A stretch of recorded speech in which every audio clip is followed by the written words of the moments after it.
Episode 18, James T's Near-Death Experience. Source: nderf.org. Set and setting: Summer 1968, 1983, December 2003. Event description: I came across your website the other day and laughed at myself for not having thought of looking for a site like yours before this. As rare as these so-called near-death experiences may be, there seem to be many people who have had them. You would think that over a 36-year period, I would have at least encountered one other individual that I could relate to, but unfortunately, I have not. Perhaps if you accept my account and publish it on your site, I will finally have the opportunity to talk to some of these other people. I have wanted to communicate the things I have understood for a very long time and have related my experiences to many people, but it has become obvious that it's something that many people simply cannot relate to completely. Some find it interesting, but you can tell many, by the looks on their faces, find me a little odd. I've had 3 experiences in my life, but first I'd like to point out that whoever coined the phrase near-death experience probably never had one. I can assure you there is nothing halfway or near about dying, even if you are fortunate enough to come back from such an experience. Dying is quite absolute. It would be like telling a woman who had a spontaneous miscarriage at 8.5 months that she was never actually pregnant but merely had a near-pregnant experience. The first time I died was in the summer of 1968 when I was 4 years old. I drowned. People seem quite surprised that I remember something from that age. I would have to agree. There isn't much else I could say, but a traumatic event like drowning tends to burn itself into your mind.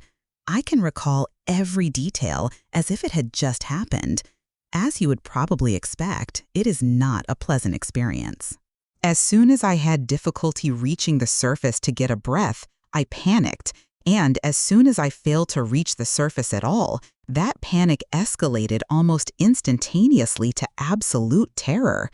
Simply being aware that I could not take a breath of water, I held off doing so for as long as possible, but the pain I felt shot up so fast, like fire going from blue to yellow to white. It became white-hot so quickly that I couldn't distinguish whether it was white-hot, white-cold, or simply white. Before I took that breath of water, I simply abandoned my life, psychologically, and in that letting go, was immediately embraced with the most profound sense of peace and calm. I always thought it must be like being in your mother's womb, the sense of weightlessness, floating in this perfect fluid that had no sense of temperature. It simply matched that of my whole being, and a comforting, quiet, dull white hum of a noise. Every sense felt this perfect comfort of an absolute love and belonging.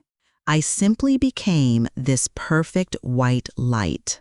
That was where that experience ended. The neighbor had apparently seen me standing out on the dock, and the next time he looked up, I was gone. I heard later that he almost took the door to his cottage off its hinges when he bust through it, covered a significant stretch of beach in a matter of strides, and managed to locate me underwater quick enough for me to be typing these words today. He knows who he is, and thank you again.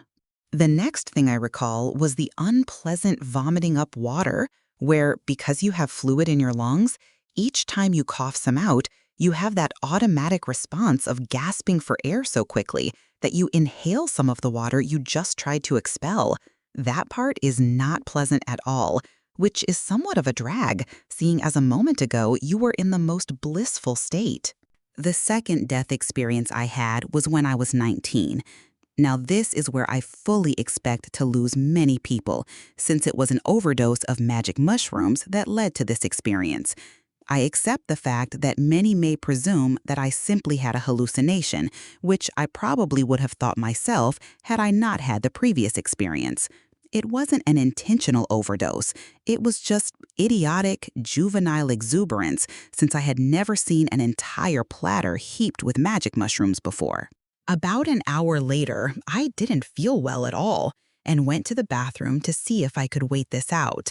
I realized I was in serious trouble when, while sitting on the toilet, I began to lose all function of my body, and I could not have gotten up or called for help even if I wanted to.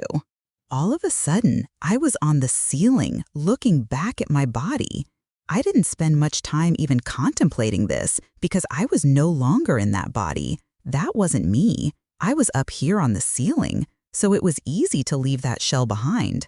I turned away from my body and simply went through the ceiling, quickly flew above the city, and was immediately hurling through space.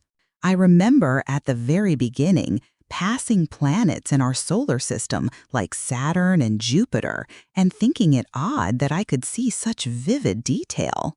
Years later, I was watching the news, and they were announcing the discovery of other moons around one of the planets, and I had already seen what they were talking about. I seemed to have lots of time to observe what I was going by, but at the same time was aware I was going too fast to have time to do this. It just revealed that I wasn't in normal space-time. I was somehow outside of it, yet able to observe and experience things simultaneously at differing levels of space and time. Right away, I was rocketing through what seemed to be just empty space, heading towards a distant point of light. It quickly grew in size as I approached it and realized that this was the same pure white light I had experienced at 4. It is the most absolute, pure light that never hurts to look at, probably because you're not actually looking at it with physical eyes. Even though the sensation is that of seeing, it's simply a sight of the mind. It was like a sun or a planet of light until I got close enough to see more detail. It was at that moment where seeing this detail that what could only be described as all was revealed, and even that is a poor description of what is conveyed to you. The detail I can only describe as billions and billions of bits of light, both spiraling back to and away from this body of light, which is simply a more visual description of what we call God. We quite simply are God in as much as this whole body of light cannot be that whole without all its parts, or bits of light. There was a perfect harmony to this process, and it was as if all understanding was conveyed upon seeing this. The very next thought I had was that there was a harmony and a time when I was to come and rejoin this body of light. It just wasn't now. Wham! The instant I had that thought, I was hurled all the way back and slammed back into my body, and my eyes snapped open. I knew exactly where I was, why I was there, and still had this experience completely alive within me. Oh my God, I know the answer to life and the universe. I thought to myself, if I could just get off the toilet and tell someone. But I couldn't move. I was back in my body, but my body was still dead. I must have sat there for at least a minute or more before I realized I wasn't breathing. Oh, that's not good. Breathing would be a really good idea right about now. Breathe. Come on, breathe. I was starting to panic a bit and somehow gave myself some kind of mental shock. Charge to 20, clear, whoomp. Just enough, it seemed, to allow me to slam my body into the wall a couple of times to bang the life back into my limbs. I finally recovered enough after sitting there for another 20 minutes or so to get up and leave the bathroom stall. When I saw myself in the mirror, I still looked somewhat dead in that my coloring was a real sickly gray and I was covered in sweat. It was then that I became quite physically conscious of the fact that my heart probably did stop, even if only for a moment or two. As I said, you step out of normal space and time so that even an experience that seemed to involve a great deal of time could actually occur in a fraction of a second. As I opened the bathroom door, a rather jovial, quite wasted coworker of mine took one look at me and said, "Holy shit, you don't look too hot, man. You should probably go home 'cause you're like gray, man." Sounds like a plan, I managed to say, and realized that explaining life and the universe is going to have to wait. Now, the third experience happened just before Christmas of last year, 2003, and is still somewhat unfolding even now. Looking back, it seems that the events of 9/11 set something in motion. That seems to be when I really started to notice a pain in my chest, right where the rib cage parts, where the solar plexus is. Someone told me that's one of your chakras or your center. Between September 11 and last Christmas, that pain just steadily grew, brought on by a number of very stressful personal events that really aren't important to detail. I finally found myself in way too much pain, all in this one spot. It was simply too much pain for me to logically accept as being all mine. Even if every single day of my life had been some torturous hell, it wouldn't add up to this much pain. It simply couldn't be my pain. It could only be the pain I was seeing in the world. I had simply lost the ability to tune any of it out anymore. I believe we are all exposed to the same pain of the world every day. We just have our own unique way of tempering it. Sometimes drugs, alcohol, work, relationships, religion, whatever. I simply couldn't shut any of it out anymore, and it was killing me. I couldn't distinguish anxiety from stress, from nausea or hunger. It all felt the same, all in the same spot in my chest. I spent months every day feeling like I was about to have a heart attack. No such luck. And the pain just kept growing. Every day I thought I simply can't withstand any greater pain. It can't possibly get any worse, but it did. Then, one day, around the 12th of December of last year, I had this third experience. It wasn't so much a physical death, but rather a psychological collapse of the mind. I couldn't help but relate it to the collapsing of a universe.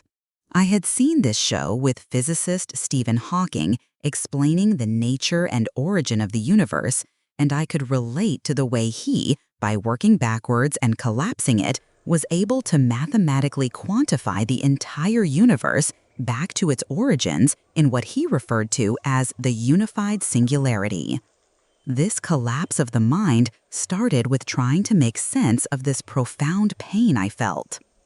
I wasn't trying to do anything specific, but as I started to work backwards, taking an existing situation and examining all the components that made it up, and then taking each component and examining what it was that made that thing true, very quickly my mind started to just go on its own. I sat there more like a spectator than the participant and just noticed all the things that my mind was working through. Each time I moved further back, the faster this process became. Then it got to a state where, like the flying back to the body of light, I was at first bewildered by the fact that I could comprehend everything that was occurring, and then it got so fast that I started to become quite afraid. The further back I went, the faster it got, and the more simple it became, until it reached the end with one word. And it didn't matter which word I chose. I could go around in circles with any one word. I sat there waiting to die. I was sure that my mind had just completely collapsed, and that this must be what happens to someone right before they have a brain aneurysm or spontaneously combust. The inside of my head, my brain, whatever, was just buzzing. It felt like the back of my brain had just swollen to twice its size, and the back of my head had swollen as well. And I waited and waited and waited. But I didn't die. I really don't know how I felt about that. Part of me was relieved, sure, but the more predominant feeling was almost like regret. What had come with this collapse was too much understanding of too many things. Things that I knew I had no reason to be able to comprehend or understand, but just simply did, and couldn't ignore it. I felt completely screwed, knowing that people would not accept this about me, and yet I felt almost a sense of desperation to share what I knew. For example, going back to Stephen Hawking and the unified singularity theory, he says that he can take the universe all the way back to the instant after the Big Bang, but he can't figure out what it was that caused the bang itself. I really wish I couldn't either, but I can. Scientists years ago believed that the atom was the smallest thing in existence. Now, the smallest thing they have discovered with the advent of the tunneling electron microscope is something they've dubbed a quark. The smallest thing in existence, in fact, the only thing that does exist and makes up the entire universe, is a subatomic particle of light. Professor Hawking has actually gone just a little too far with his mathematics and doesn't realize that by choosing the term singularity, he's contradicting another accepted rule in physics. That being that no two particles of matter can occupy the same space at or in the same time, and that when the collapsing universe reaches the end of its collapse, and the last two subatomic particles of light try to occupy the same space at the same time, they cannot, and so they annihilate one another in a Big Bang, thus beginning another universe. Hence, the infinite nature of the universe expanding, collapsing, expanding, etc. That was just one of the things I was suddenly aware of, and as I sat there waiting to die, I thought about these things and how they applied to things like religion and how accurate much of the language was when properly applied. Even though these sentiments come from long ago and were not English words originally, they've somehow managed to survive both time and translation.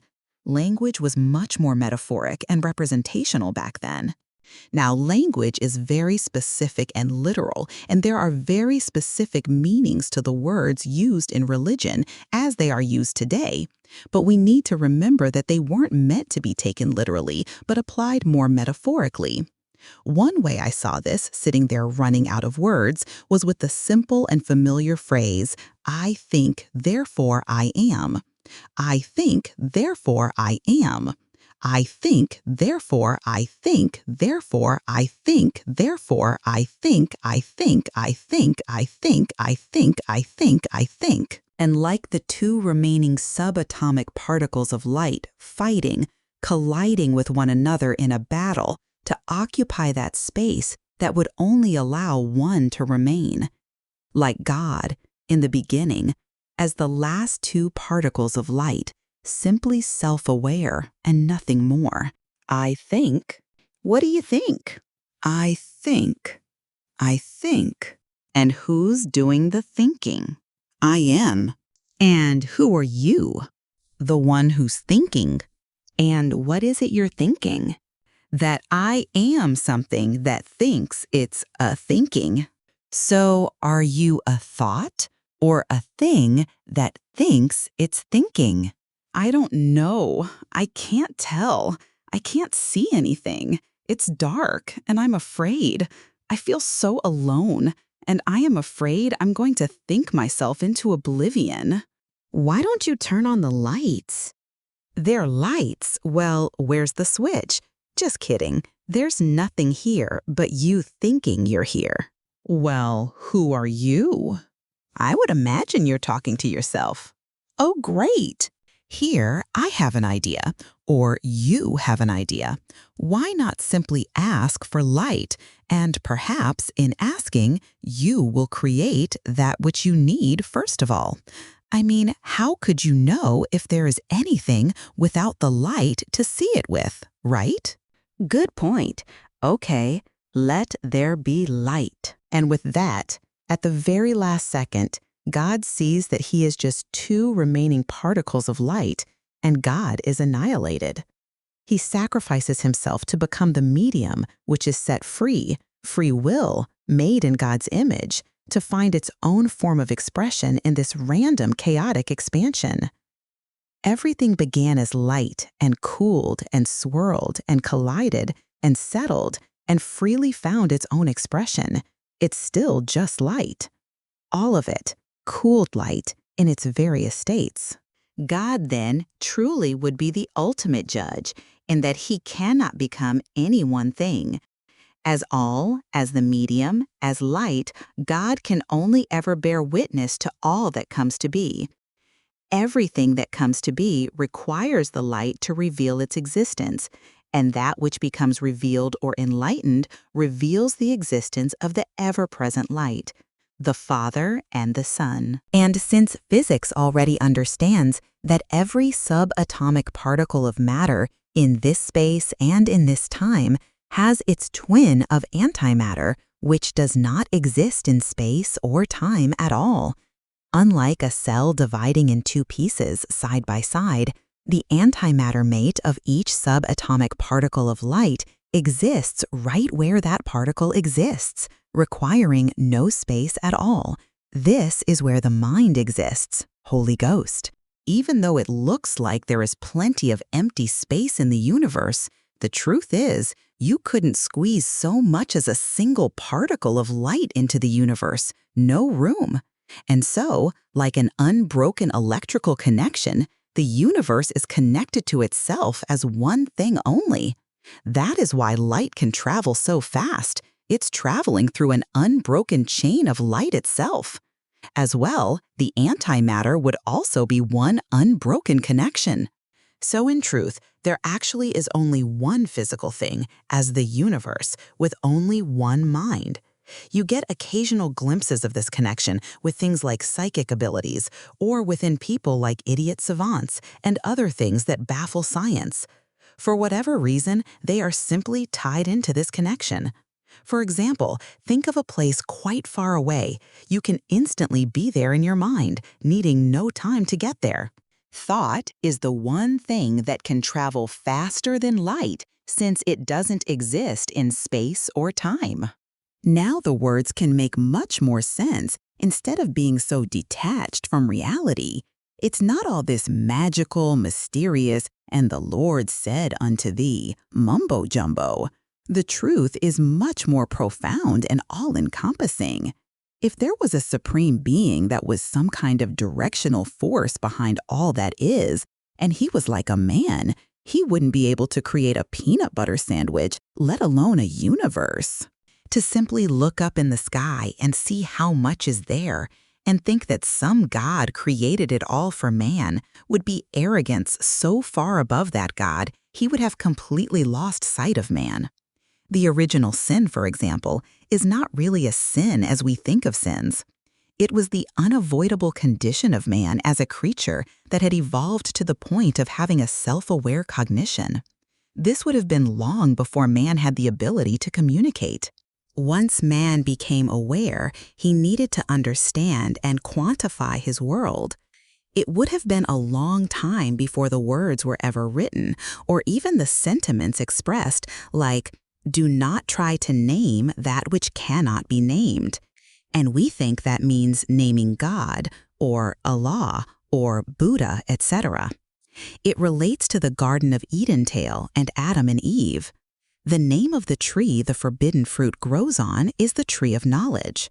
The sin of needing to name everything and understand everything in order not to fear it is simply an infinite, never-ending process that has created our own hell and cast us out of Eden or separated us from nature and every other thing in existence that simply lives in this perfect harmony with nature.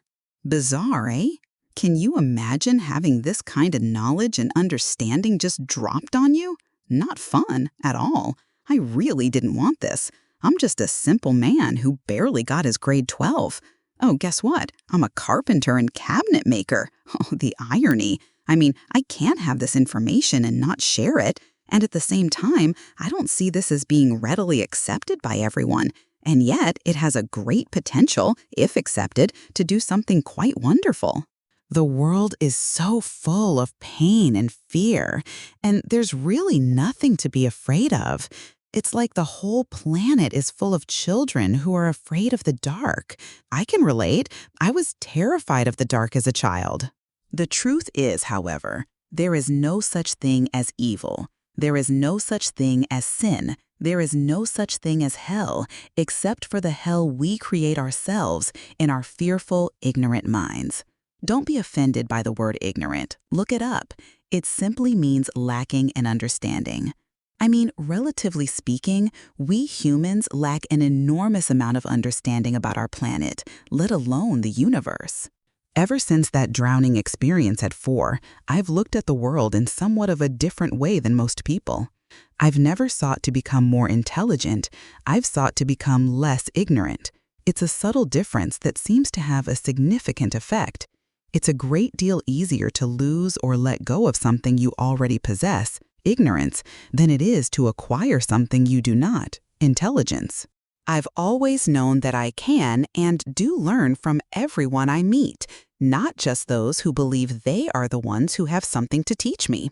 Finally, there is no such thing as the dark. It's a physical impossibility. Yes, it does look dark out at night, but look at the moon. You see it because it is illuminated and in turn reveals the presence of the light. There is only light, nothing more. Even you are simply light in your unique form. Only each individual can create darkness in their own mind, with a fear born of ignorance that effectively turns one away from that light and creates the shadow or darkness the mind believes is there. Turn back towards the light and let yourself be revealed and become enlightened. There is a godlike beauty waiting to be illuminated, and there is a light waiting to bear witness to that beauty. Too many very well-educated people I have been speaking to since having this latest experience have been telling me the oddest things, like I'm the most Christ-like person they've ever met, quite possibly the most intelligent person they've ever met, that I might be one of the great philosophers, or that I should take philosophy because people would love to hear what I have to say. The only problem with taking philosophy is that it's probably one of my most fundamental philosophies, that I shouldn't have to pay to have my own thoughts or to share them with others. So while others pay some university tens of thousands of dollars to give them the ability to think with some form of legitimacy, I'll be across the street at the coffee shop if they'd like to talk. Please understand, the things I've just said could very easily make me sound quite egotistical, but it's not me that says these things, it's other people. I would not use words like that to describe myself. I prefer simple and ignorant. They're way more accurate. Life was never meant to be this much of a struggle. It's become a lot like trying to swim upstream against a really strong current. It's exhausting. Every stroke requires an enormous amount of energy, and after just about killing yourself trying to make some forward progress, you look at the shore and realize you haven't really gone anywhere at all. At best, you've managed to stay in the same spot, or more likely, you've actually lost ground. And yes, it is terrifying to let go and let the current sweep you away. It's so powerful, you're sure it will destroy you. Besides, everyone knows they have to move forward in life, right? Not really. If you look at every pursuit man engages in as a pursuit of the truth, science, mathematics, medicine, physics, music, art, and whatever, we are all seeking some truth. Take music, for example. 2 musical notes played together will be one of 2 things: harmonic, true, or discordant, false. The truth is revealed in the beauty, and conversely, the beauty is what reveals the truth. There is only that which is true, much like mathematics, which surely is one of the purest languages, in that all of the other pursuits can be reduced to math. And math, no matter how complicated the equation may be, is actually only that, the equation. The equal sign, equal, that is what math fundamentally is, the truth. Something is true, equal, or false, not equal. The truth is simply that which is. Man never made any truths or actually invented anything for that matter. He merely uncovered that which was always there. We always have to go backwards to find the truth. Let go. Don't be afraid. Let the current carry you back to your truth. I really hope these words can be of some use to someone.